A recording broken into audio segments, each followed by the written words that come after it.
여호와 하나님이 뱀에게 이르시되 내가 이렇게 하였으니 내가 모든 가축과 들의 모든 짐승보다 더욱 저주를 받아 배로 다니고 살아있는 동안 흙을 먹을지니라.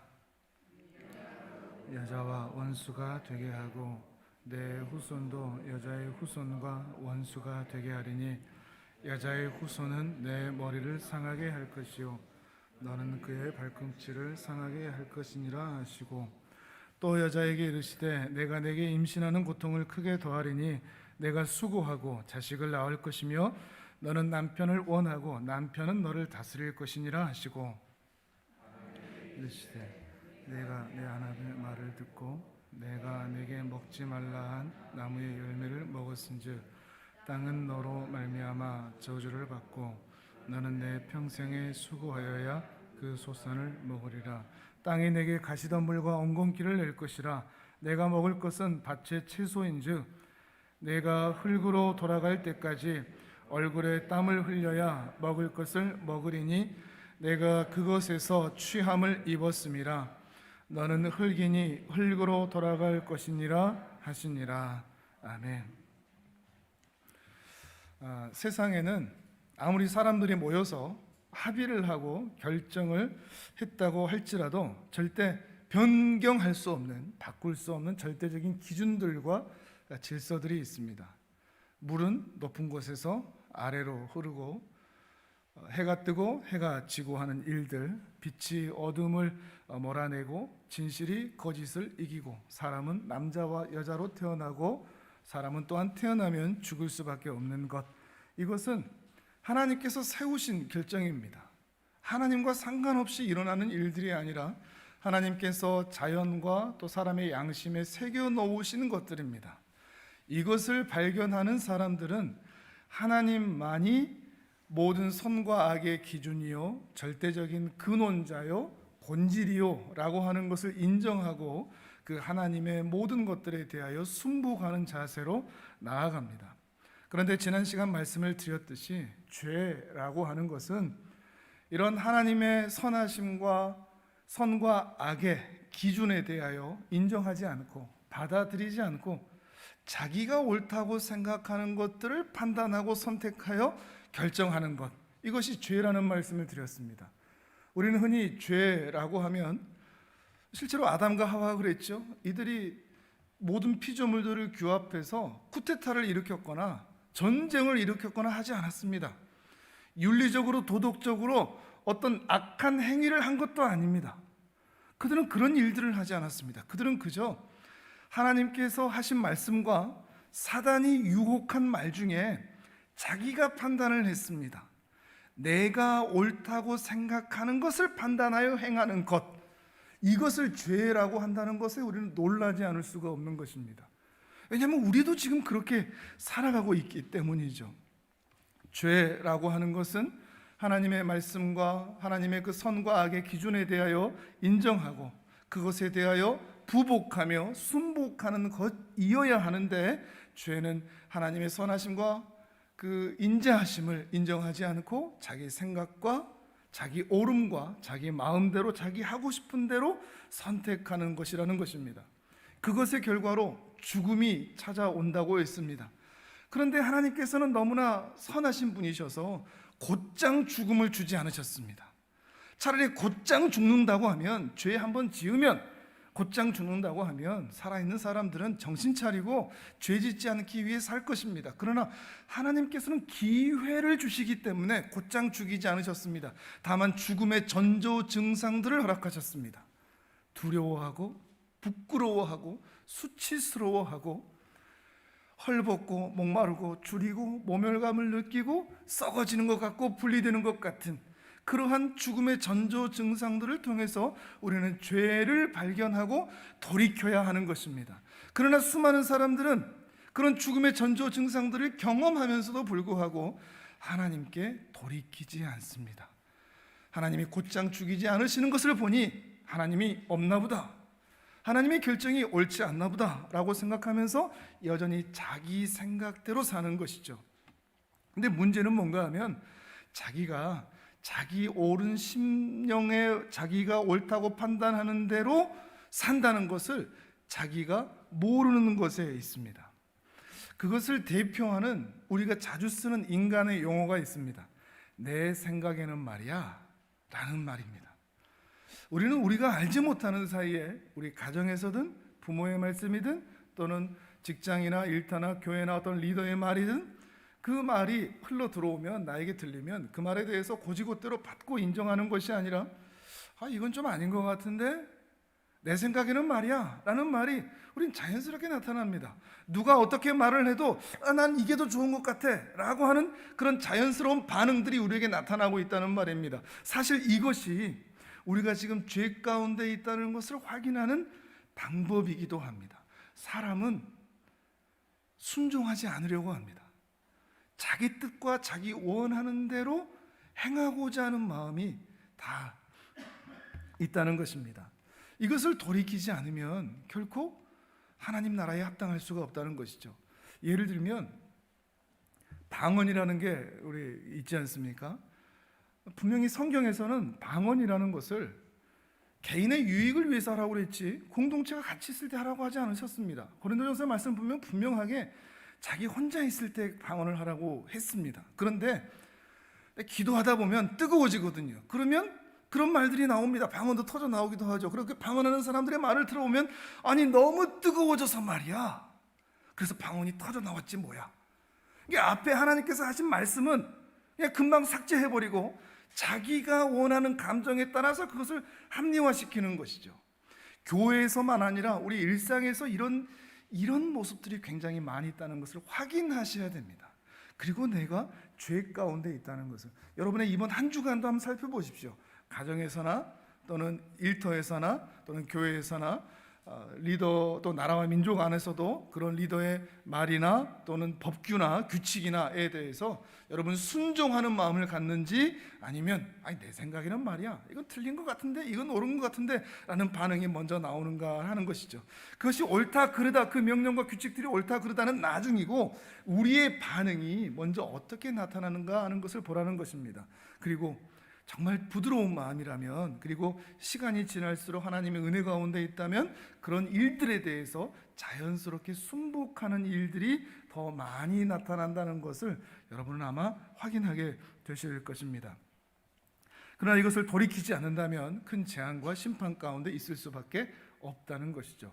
오늘 본문에서는 이런 심판에 대해서 그리고 이런 형벌에 대해서 돌이키지 않았을 때 형벌에 대해서 하나님께서 뱀, 여자 그리고 남자 이 순서대로 말씀하시는 장면이 나오고 있습니다.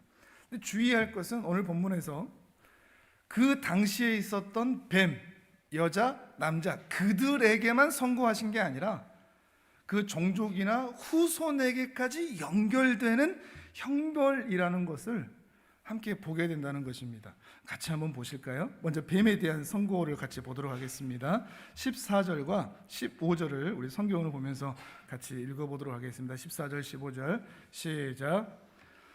여호와 하나님이 뱀에게 이르시되 내가 이렇게 하였으니 내가 모든 가축과 들의 모든 짐승보다 더욱 저주를 받아 배로 다니고 살아있는 동안 흙을 먹을지니라. 내가 너로 여자와 원수가 되게 하고 내 후손도 여자의 후손과 원수가 되게 하리니 여자의 후손은 내 머리를 상하게 할 것이요 너는 그의 발꿈치를 상하게 할 것이니라 하시고 아멘. 먼저 뱀에 대한 심판의 선고인데요. 창세기에서 등장하는 이 뱀은 우리가 아는 그 뱀입니다. 짐승 그 뱀, 징그러운 이 뱀이면서 또한 사단의 하수인이기도 합니다. 영적인 존재인 이 사단이 아담에게 직접 가지 않고 창세기 3장 1절을 보면 뱀에 대해서 강교하다고 그러죠. 강교하다는 그 표현이 의도적일 것입니다. 그것은 사단과 매우 일맥상통한 비슷한 동일한 그런 모습의 뱀을 사단이 이용해서 아담을 찾아갔을 것입니다. 그렇게 이용을 했을 때 그들이 받는 형벌에 대해서 14절에서는 뱀에게 15절에는 그 뱀의 배후에 있는 사단에게 저주를 하고 계시는 것이죠.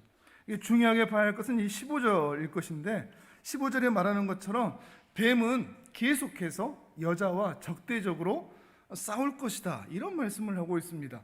어디까지 이어지죠? 뱀의 후손과 여자의 후손까지. 다만 이 싸움이 영원히 가는 것은 아닙니다. 끝이 있습니다. 언제까지 싸우죠? 여자의 후손이 뱀의 머리를 상하게 할 때까지입니다. 그때까지 이 싸움이 있을 것입니다.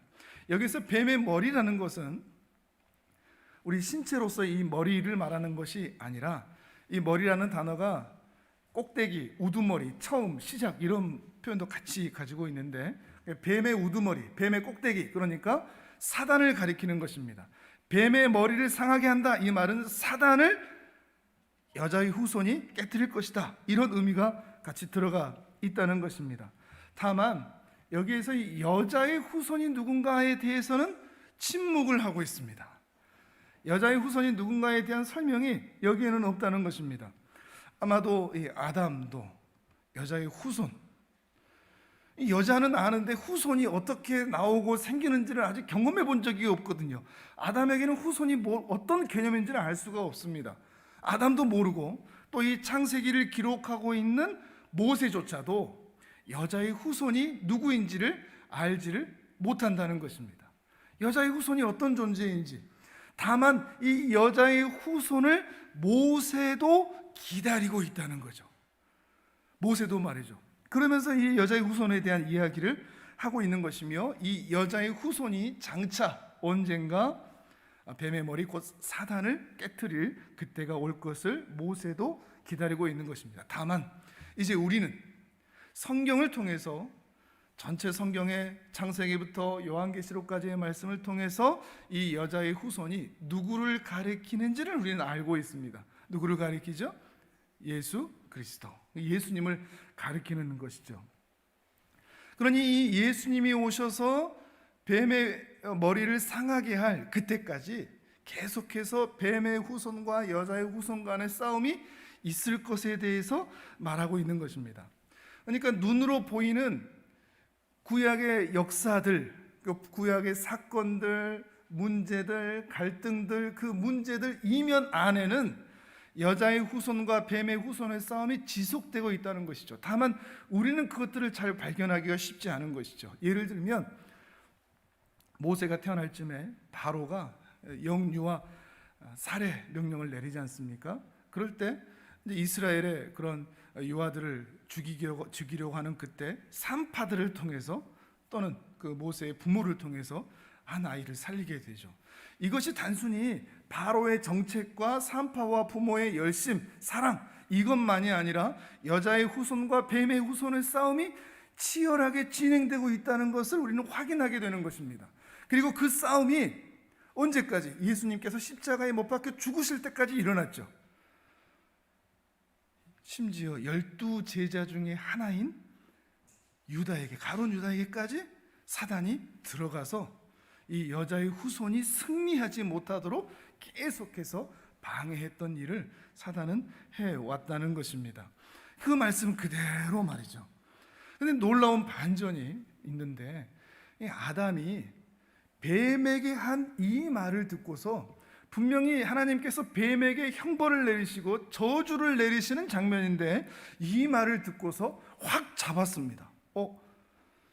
이건 뱀이 죽는다는 건데 나에게는, 우리에게는 소망이 되는 말씀이다 라고 붙잡은 것입니다. 왜냐하면 여자의 후손을 통해서 뱀의 머리를 상하게 하는 일이 있게 된다면 바로 그 일을 통해서 자신이 범죄하여 비참하게 된 이 현재의 형벌에서 벗어날 수 있는 길이 열리지 않을까 기대하고 소망이 생겼기 때문입니다. 그것이, 그 소망이 20절에 그대로 적혀져 있습니다. 20절을 같이 한번 읽어보실까요? 같이 읽습니다. 시작. 아담이 그의 아내의 이름을 하와라 불렀으니 그는 모든 산자의 어머니가 됨이더라. 아멘. 어떻게 보면 참 괘씸하거든요. 분명히 하나님께서는 다 죽는다 했는데 아담이 지가 뭐라고 하와의 이름을 지으면서 산자의 어머니다 라고 이름을 짓는다는 말입니까? 근데 여기에는 하나님께서 뱀에게 하신 그 명령을 통해서 하나님의 의도를 아담이 알아챘다는 것을 확인해 볼 수가 있는 것입니다. 하나님의 말씀을 이해하는 것이죠. 그저 뱀의 머리를 상하게 하는 일이 언젠가 있을 거다 하는 것으로 끝나지 않고 여자의 후손을 통하여서 사단이 끝나는, 그리고 이 모든 죄의 문제가 해결되는 때가 있을 것이라는 것을 기대하고 소망하게 되었다는 것입니다. 이번에는 여자에 대한 심판의 선고를 같이 한번 보도록 하시죠. 16절을 같이 읽어보겠습니다. 16절 같이 읽습니다. 시작. 또 여자에게 이르시되 내가 내게 임신하는 고통을 크게 더하리니 내가 수고하고 자식을 낳을 것이며 너는 남편을 원하고 남편은 너를 다스릴 것이니라 하시고. 아멘. 이 여자에게 이런 고통이 있을 것에 대해서 말씀을 하시는데 이 고통이 심상치가 않습니다. 왜냐하면 하나님께서는 아담과 하와에게 그렇지 않습니까? 생육하고 번성하여 땅에 충만하라, 복된 명령이지 않습니까? 근데 이제 그 명령을 이루려면 뭐가 있어야 되는 거죠? 여자가 고통스럽게 출산해야 되는 것입니다. 그 명령을 이루기 위해서는 반드시 고통스러운 출산이 있어야, 그렇게 자식을 낳아야 그 명령을 이뤄갈 수 있도록 되었다 하는 것입니다. 경험으로 알듯이 출산은 저는 잘 모르겠습니다만 경험해 보지를 않아서 보기만 했지 큰 고통이라는 것은 우리가 모두가 다 알고 있습니다. 신자라고 해서 이 고통이 줄지가 않습니다. 육체적인 고통만을 말하지가 않고 영적인 고통도 함께 말하는데 왜 이 출산이 고통스러울 수밖에 없냐?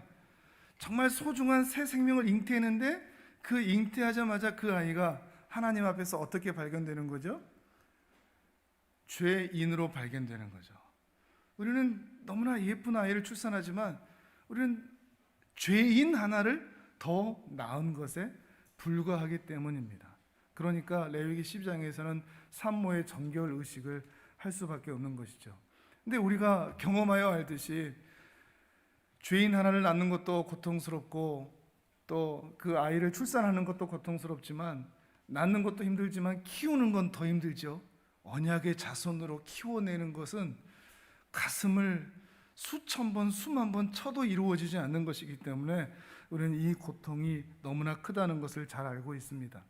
이런 출산의 고통, 또 언약의 자손을 키워내는 이 고통뿐만 아니라 또 다른 고통도 있을 것이라고 말하는데, 분명히 아담을 통해서 내 뼈 중에 뼈요 살 중에 살이라 라고 이야기하면서 하나님과의 인격적인 교제를 나눌 수 있는 관계로 남편과 아내를 연결해 주셨는데 뭐라고 얘기합니까? 아내는 남편을 원하고 남편은 아내를 다스린다, 이렇게 얘기를 하고 있습니다.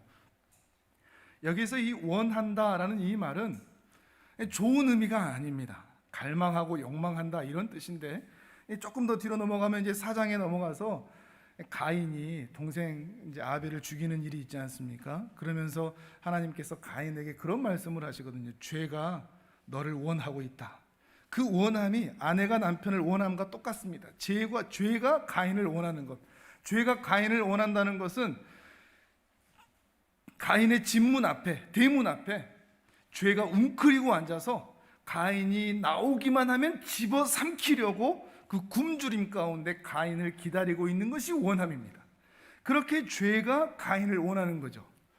근데 그렇게 아내가 남편을 원한다는 겁니다. 굶주린 마음으로 집어삼키기 위해서. 그게 아내의 원함입니다. 아내가 남편을 말이죠. 근데 문제는 남편은 아내를 다스리고 싶어 합니다. 자, 그러니까 부부 안에 바람 잘 날이 없죠. 서로가 서로를 다스리고 싶어 하고 원하고 욕망하기 때문이죠. 그런데 기억할 것은 이것이 아내의 잘못이거나 남편의 잘못이기 이전에 죄로 인하여 비참한 현실 가운데 나올 수밖에 없는 현상이라는 것을 이해하는 것이 중요합니다. 우리 디모데전서 말씀을 같이 한번 찾아보실까요?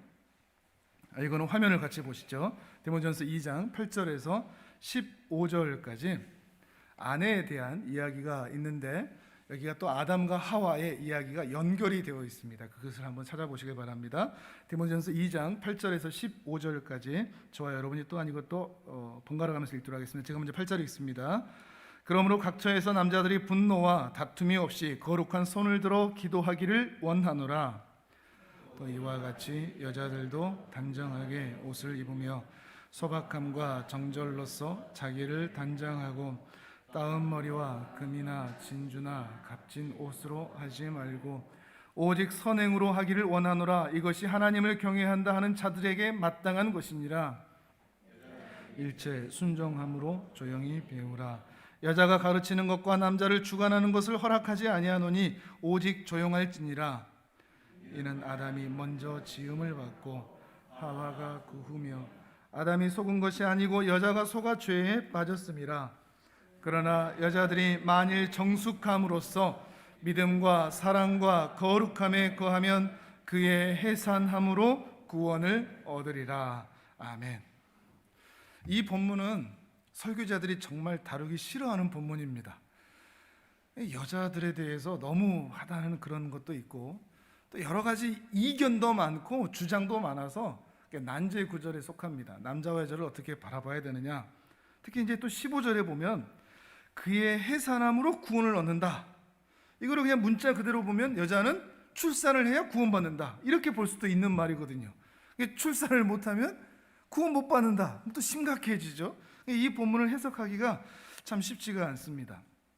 먼저 8절에서는 남자들에 대한 이야기를 하죠. 남자들이 신앙생활을 어떻게 해야 되는지, 그리고 9절 이하에서는 여자들이 신앙생활을 어떻게 해야 되는지 구체적으로 가르치고 있습니다.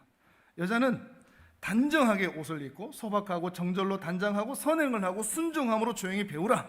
그것이 하나님을 경외하는 것이라 라고 말을 하면서 하지만 따은 머리나 금이나 진주나 값진 옷은 입지 마라. 이런 표현을 하고 있습니다. 왜냐하면 아담이 먼저 속은 것이 아니라 하와가 먼저 속아서 죄에 빠졌기 때문이라 라고 언급을 하고 있습니다. 이걸 연결하는 것이 중요합니다. 그 앞에 이야기만 하면 남자들이 여자들 공격할 때 입 닫게 할 때 딱 좋은 말씀인데 그런 의도가 아니라는 말입니다. 의도가 있다는 것이죠. 아담과 하와를 연결해서 보아야 한다는 것입니다. 단순히 여인에 대해서 외적 꾸밈에 대해서 그렇게 꾸미지 마라 라는 것도 아니고 사치와 소박함에 대한 비교와 대조를 말하는 것도 아닙니다. 무엇을 말하는가 하면 이 사치와 정절의 이 모습은 죄를 짓기 이전의 하와의 모습과 죄를 짓기 이전의 하와의 모습을 드러내고 있습니다. 이해하시겠습니까? 포도나무 줄기가 포도나무에서 떨어져 나와 썩어질 수밖에 없는 것처럼 하와가 죄를 지음으로 사치와 자랑과 욕망과 탐욕으로 대표가 되는 금과 진주와 값진 옷을 입고 있다는 것을 확인하고 하와가 하나님 안에 있을 때의 모습으로 단정함과 정절과 소박함과 순종과 겸손과 선한 행실을 하라라는 것을 말하고 있습니다. 그러니까 어떤 행위, 치장이냐 소박함이냐 이걸 떠나서 죄를 짓기 이전의 상태로 돌아가야 한다는 것을 말하고 있는 것입니다. 무엇을 통해서? 지금 오늘 현재의 나의 외적인 모습과 내적인 모습을 살펴서 내가 지금 하나님 밖에 있는지 하나님에게서 떨어져 나가 있는지 아니면 하나님 안에 있는지를 분별하고 내가 혹 나의 외적인 꾸밈이나 표현이나 행동이나 언어나 그리고 나의 마음과 감정과 생각들을 확인하면서 내가 하나님 안으로 들어가야 하는 존재인 것을 확인하라는 것입니다. 외적인 그런 모습들이 나타난다면 중지하고 다시 하나님께서 기뻐하실 만한 하나님께서 처음 창조하신 하나님의 형상으로의 회복을 바울은 말하고 있는 것입니다. 이 모습이 뒤이어 나오는 남자에게 하는 이야기들과 매우 일맥상통하게 됩니다. 다시 이제 남자의 이야기를 보시죠. 창세기로 본문으로 돌아갑니다. 17절에서 19절 또 같이 읽어보도록 하겠습니다. 창세기 3장 17절, 18절, 19절 우리 같이 또 성경을 보면서 읽습니다. 시작. 아담에게 이르시되 내가 내 아내의 말을 듣고 내가 내게 먹지 말라 한 나무의 열매를 먹었은즉 땅은 너로 말미암아 저주를 받고 너는 내 평생에 수고하여야 그 소산을 먹으리라. 땅이 내게 가시덤불과 엉겅퀴를 낼 것이라. 내가 먹을 것은 밭의 채소인즉 내가 흙으로 돌아갈 때까지 얼굴에 땀을 흘려야 먹을 것을 먹으리니 내가 그것에서 취함을 입었음이라. 너는 흙이니 흙으로 돌아갈 것이니라 하시니라. 아멘. 남자에게, 특히 남자에게, 물론 전 인류에게 주신 벌이기도 하지만 수고해야 된다는 것입니다. 수고해야만 살 수 있는데 어떤 수고냐? 헛된 수고입니다. 왜냐하면 열심히 사는데 얻는 건 뭐라고요? 가시덤불과 엉겅퀴라는 거죠. 이건 단순히 내가 열심히 살았는데 내 손에 쥐어진 것은 그 열심히 산 대로 얻지 못한다를 넘어서서 더 본질적으로 열심히 사는데 결국에는 죽는다입니다. 이게 참 모순이 되는 거죠. 열심히 살면 생명이 좀 연장되거나 아니면 영생을 얻을 수 있는 뭐 다른 길이 생겨야 되는데 열심히 사는데 열심히 살아서 어디로 달려 들어가는 겁니까? 관짝으로 들어가는 겁니다. 우리의 수고가 그러다는 거죠. 열심히 사는데 결국에는 죽을 뿐이라는 것입니다. 그래봐야 끝은 죽음이라는 것이죠. 그것이 수고롭다는 것입니다. 그것이 결국에는 우리의 수고를 통해서 가시덤불과 엉겅퀴를 얻게 된다는 말이라는 것입니다.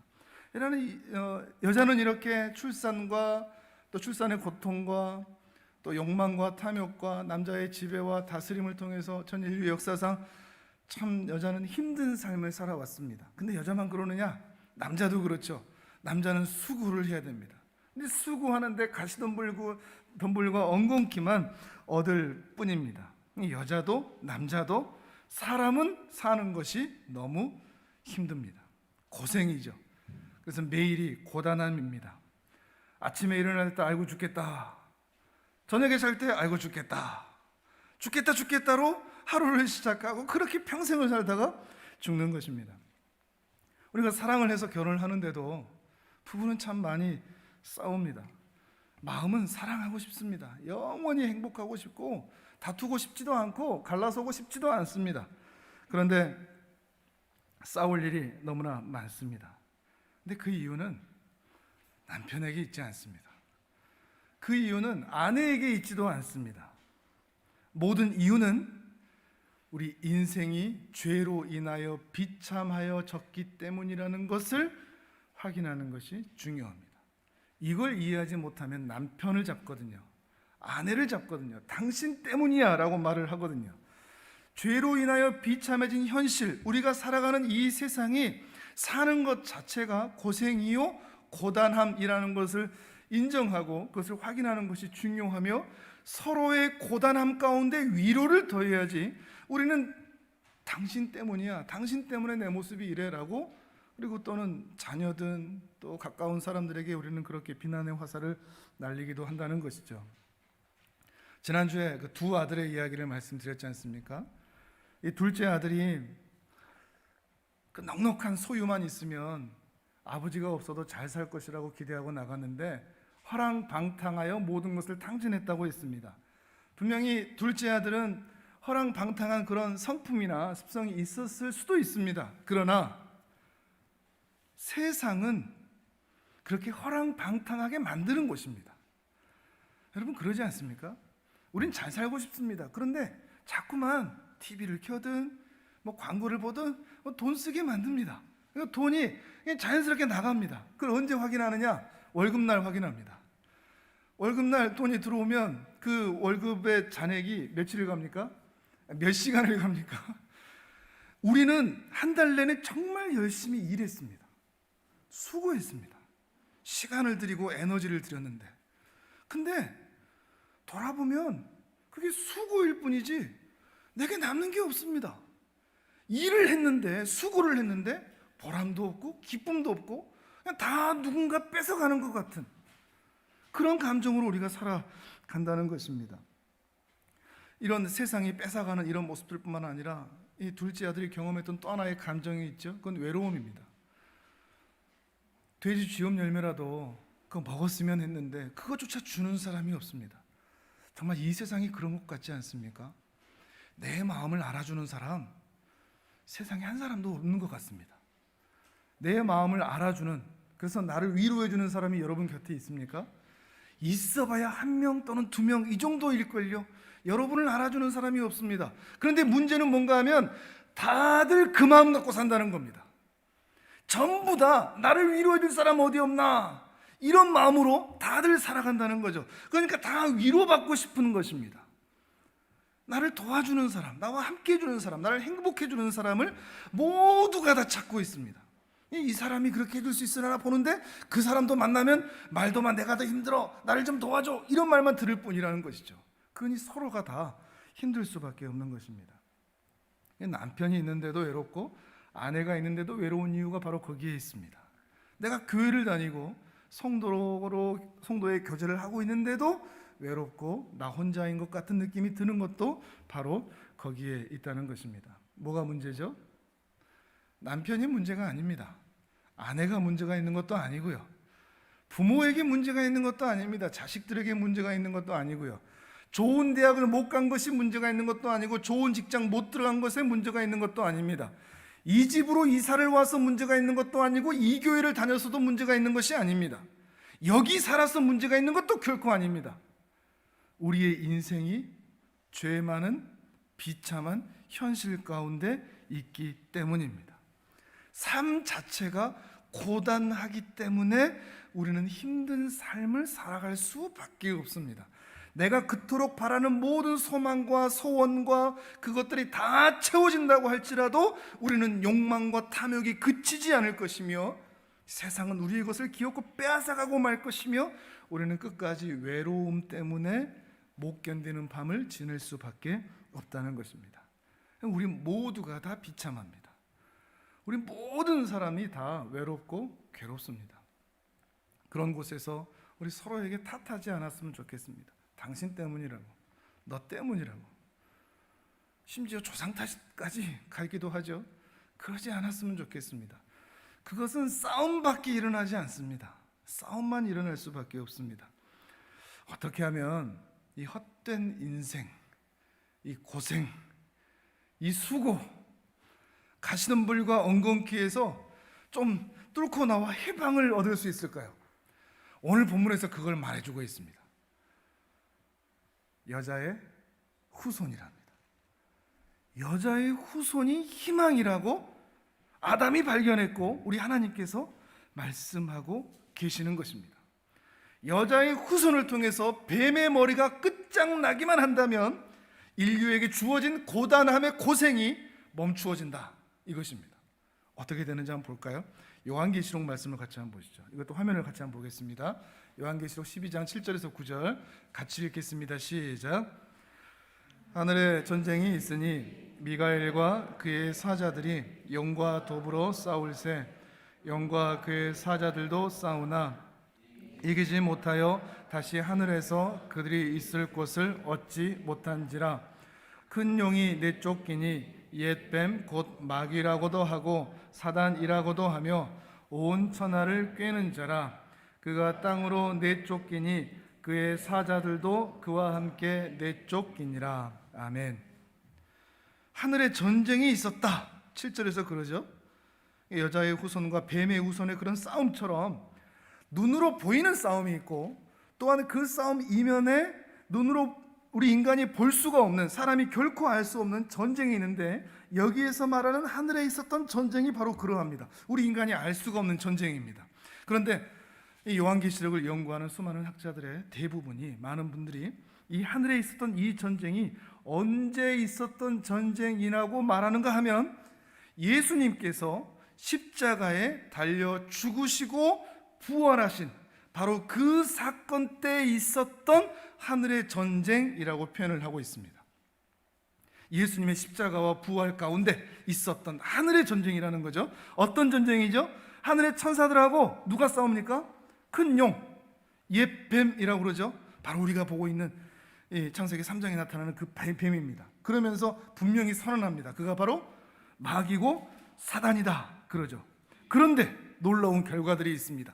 예수님이 죽으시고 부활하시는 그 일을 통해서 이 뱀이 어떻게 됐다? 하늘에서 쫓겨났다라고 이야기를 하고 있습니다. 그의 수하들도 다 쫓겨났다는 거죠. 그 말은 이 전쟁이 다 끝났다는 것을 의미합니다. 그래서 예수님이 이미 승리했다는 것을 말하고 있습니다. 어떻게 보면 참 허무합니다. 창세기 3장을 보면서 그럼 우리는 어떻게 이기지? 어떻게 하면 이 수고가 끝나지? 어떻게 하면 고생하지 않을 수 있지? 근데 답이 나와 있습니다. 이미 그 전쟁 끝나버렸답니다. 어떻게 싸울까? 전쟁에 참여하기 위해서 우리의 투구를 그리고 갑옷을 준비하려고 싸우려고 하는데 옆에서 군사가 얘기해 주는 겁니다. 전쟁 끝났어. 우리 이겼어. 우리 할 게 없는 거죠. 그게 우리의 모습입니다. 이미 끝났습니다. 전쟁이 끝나고 사단의 머리가 깨졌습니다. 뱀의 머리가 상해졌습니다. 예수님이 이기셨습니다. 그래서 사단은 더 이상 우리를 공격하지 못합니다. 사단은 더 이상 우리를 하나님에게서 끊어낼 수 없습니다. 사단이 요백에 했듯이 참소할 수도 없습니다. 더 이상 그런 방법이 있지 않습니다. 그 사단은 이미 하늘에서 쫓겨났기 때문이죠. 더 이상 사단이 우리를 참소하지도 못하고 공격하지도 못하고 하나님에서 끊어내지를 못합니다. 이미 승리했기 때문이죠. 그와 함께 우리는 이미 회복이 되었습니다. 하나님의 자녀로. 분명 우리 인생은 고생스러운데 예수 그리스도를 만나 그분의 은혜 안에 있을 때 평안과 감사와 기쁨을 누릴 때가 있습니다. 그리고 사랑과 은혜로 충만할 때가 있습니다. 남편과 아내가 싸우고 지지고 볶고 갈라설 수밖에 없는 것이 인생의 끝인데 예수 그리스도를 알고 만남으로 남편과 아내가 사랑함을 경험할 수 있게 됩니다. 예수님을 더 많이 알면 알수록 남편과 아내는 더 사랑할 수밖에 없습니다. 희한하죠. 우리가 어떻게 사랑한단 말인가. 인생의 종착지에 고생의 끝자락에 그 관짝에 들어갈 줄 알았는데 우리에겐 천국이 하나님의 나라가 주어졌다라고 말을 하고 있습니다. 그런데 아직 완성이 되지 않았습니다. 이것을 또 이해하는 것이 중요합니다. 로마서 말씀을 같이 한번 찾아보실까요? 신약성경 로마서 8장 18절에서 23절까지입니다. 이건 찾아보시죠. 신약성경 249페이지쯤에 있습니다. 로마서 8장 18절에서 23절까지입니다.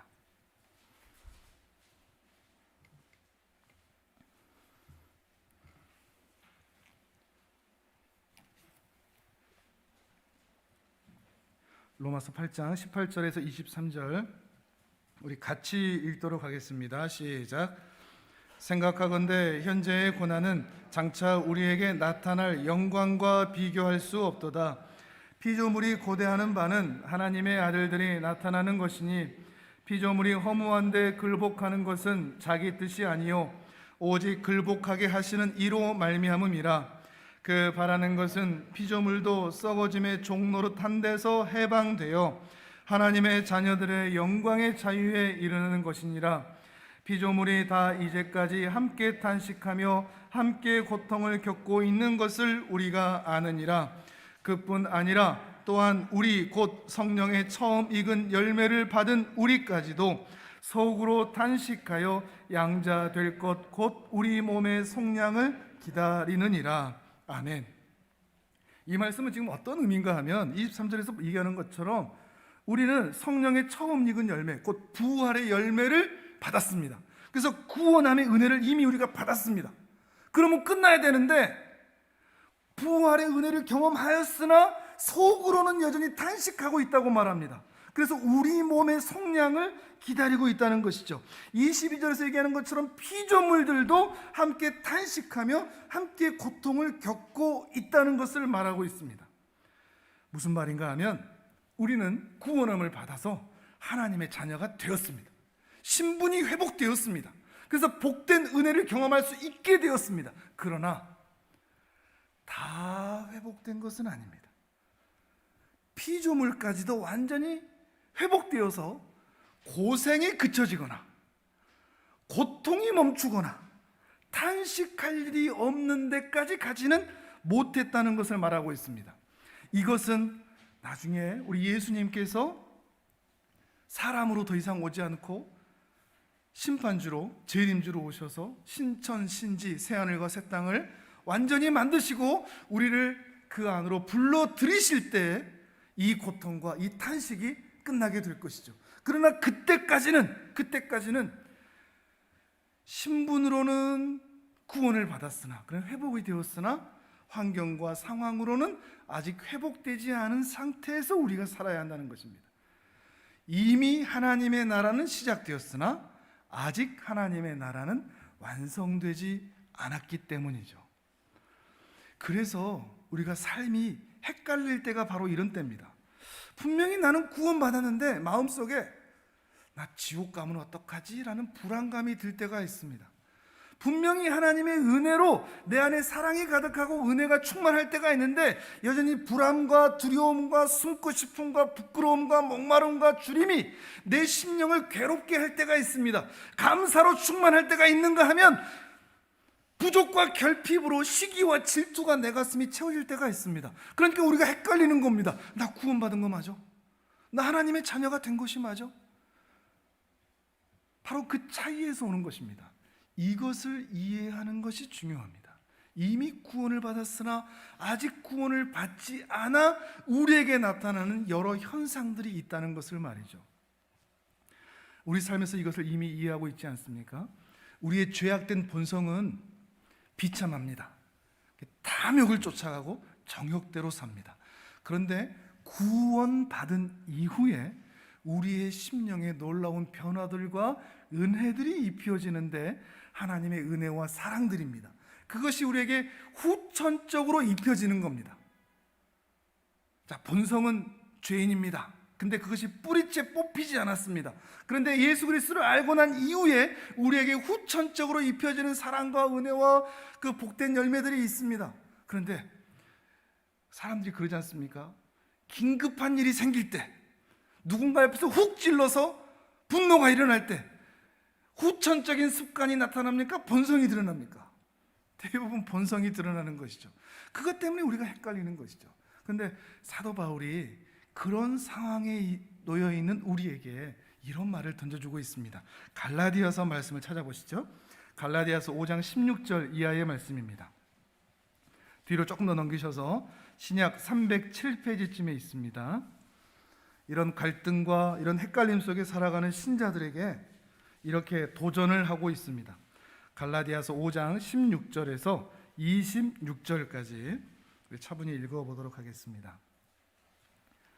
갈라디아서 5장 16절에서 26절까지 우리 같이 처음부터 같이 한번 읽어보시죠. 16절에서 26절까지 시작. 내가 이르노니 너희는 성령을 따라 행하라. 그리하면 육체의 욕심을 이루지 아니하리라.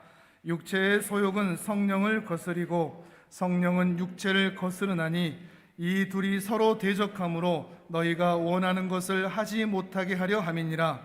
너희가 만일 성령의 인도하시는 바가 되면 율법 아래에 있지 아니하리라. 육체의 일은 분명하니 곧 음행과 더러운 것과 호색과 우상 숭배와 주술과 원수 맺는 것과 분쟁과 시기와 분냄과 당짓는 것과 분열함과 이단과 투기와 술 취함과 방탕함과 또 그와 같은 것들이라. 전에 너희에게 경계한 것 같이 경계하노니 이런 일을 하는 자들은 하나님의 나라를 유업으로 받지 못할 것이요 오직 성령의 열매는 사랑과 희락과 화평과 오래 참음과 자비와 양성과 충성과 온유와 절제니 이 같은 것을 금지할 법이 없느니라. 그리스도 예수의 사람들은 육체와 함께 그 정욕과 탐심을 십자가에 못 박았느니라. 만일 우리가 성령으로 살면 또한 성령으로 행할지니 헛된 영광을 구하여 서로 노엽게 하거나 서로 투기하지 말지니라.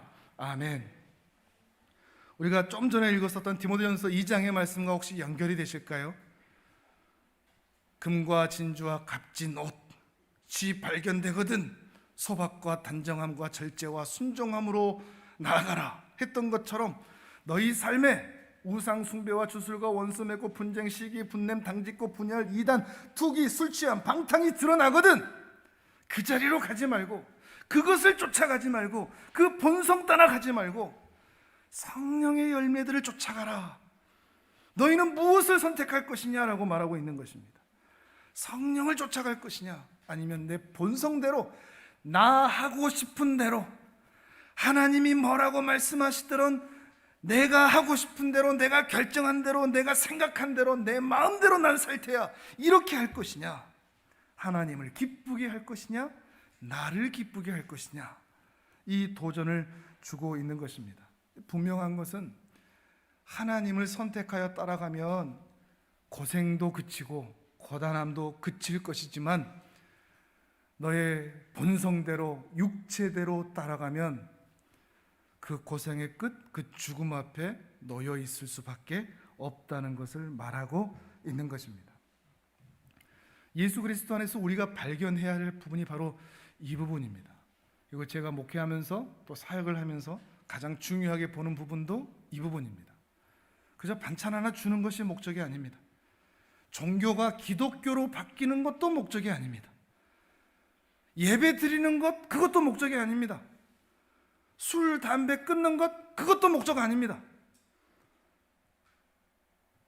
그 한 영혼이 거짓과 허망한 것과 탐욕을 쫓아가다가 그 안에서 성령의 열매들이 나타나기 시작하는 것 겉으로 봐서는 잘하든 못하든 높든 낮든 상관없습니다. 종교적인 행위를 잘하든 못하든 그것마저도 괜찮습니다. 그 안에 성령의 열매들이 나타나기 시작하는가 그것을 바라봅니다. 그것을 위해서 싸움할 때가 참 많습니다. 때로는 그것 때문에 잔소리할 때도 참 많습니다. 그런데 그렇게 되어야만 하는 것입니다. 또한 우리도 그 자리로 선택하면서 나아가야 한다는 것입니다. 이것이 가능한 방법은 오늘 본문으로 다시 돌아와서 여자의 후손, 이미 승리한 그 여자의 후손 예수 그리스도를 만나 믿음으로 그를 영접하는 것밖에 없습니다. 내가 선택하자는 게 아닙니다. 예수 안에 있으면 주어지는 복이요 예수 밖에 있으면 망할 수밖에 없는 그 화들을 구분하여 예수 안으로 들어가자는 것입니다. 맹독 한 방울이면 사람이 죽는 경우도 있습니다. 엄청난 크기의 코끼리가 죽는 경우도 있습니다. 죄 한 방울이 사람을 그렇게 비참하게 인생을 비참하게 만듭니다. 그런데 반대로 믿음이 여자의 후손을 믿는 믿음이 한 방울만 내 가슴에 떨어지면 우린 살 수 있습니다. 성경의 표현대로 하면 예수님의 말씀대로 하면 겨자씨만한 그 믿음 하나만 내 가슴에 심겨지기만 해도 내가 살 수 있습니다. 내가 살면 가족이 살고 가족이 살면 교회가 살고 교회가 살면 이 사회와 이 민족이 살게 됩니다. 믿음 한 방울입니다. 그 은혜가 내 가슴에 떨어지기를 나는 그 은혜를 맛보아 경험했는가? 그 은혜가 이미 나를 그렇게 변화시켜 가고 있는가를 여러분 스스로 여러분의 삶을 통해서 확인하셔야 됩니다. 여러분의 모습을 보면서 나에겐 성령의 열매가 나타나는가 아니면 육체의 일들이 나타나고 있는가를 확인하셔야 됩니다. 그리고 그 육체의 일들이 드러나고 있다면 빨리 돌이키셔야 됩니다. 여호와께로 돌아가셔야 되고 그 믿음 한 방울을 위해서 예수 그리스도 앞에 꿇어 엎드리셔야 됩니다. 십자가 앞으로 나가셔야 됩니다. 그리고 이미 경험했다면 그 한 방울만 아니라 그 은혜의 생수의 강이 내 안에 흘러 넘치도록 사모하셔야 됩니다. 그 말씀과 그 은혜와 그 성령이 내 가슴에 충만하여 내 삶을 변화시키고 그것이 내게서 흘러나와 온 세상을 아름답게 하는 그 복된 은혜를 사모하는 것입니다. 오늘 여러분에게 또 여러분의 가정에 또 우리 교회에 이 믿음 한 방울이 크게 떨어져 여러분의 인생에 큰 변화와 복된 은혜가 주어지기를 주님의 이름으로 축복합니다. 아멘. 우리 신 함께 기도하겠습니다. 주여 우리에게 여자의 후손 예수 그리스도를 믿는 믿음을 진실로 허락하여 주시옵소서. 허망한 길을 쫓아가지 않게 하시며 성령의 열매들을 맺는 복된 인생으로의 삶의 변화가 내 삶에 주어지도록 주여 은혜 베풀어 주옵소서. 오늘 말씀을 생각하면서 함께 기도하도록 하겠습니다.